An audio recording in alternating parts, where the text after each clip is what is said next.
Depuis l'attaque du Hamas contre Israël, aucun chef d'État étranger n'avait encore rencontré le chef de l'autorité palestinienne en Cisjordanie. Avec cette rencontre avec Mahmoud Abbas, Emmanuel Macron veut relancer le dialogue entre Israël et les Palestiniens. La cause palestinienne.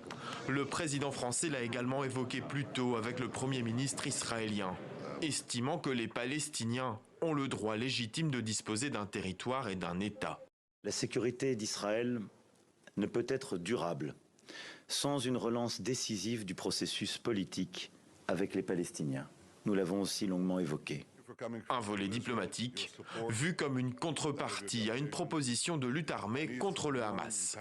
La France est prête à ce que la coalition internationale contre Daesh, dans le cadre de laquelle nous sommes engagés pour notre opération en Irak et en Syrie, puisse lutter aussi contre le Hamas.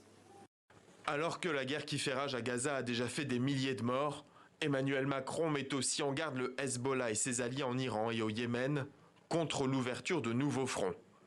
Un avertissement également formulé par Benyamin Netanyahou, qui voit le risque de nouvelles pertes civiles.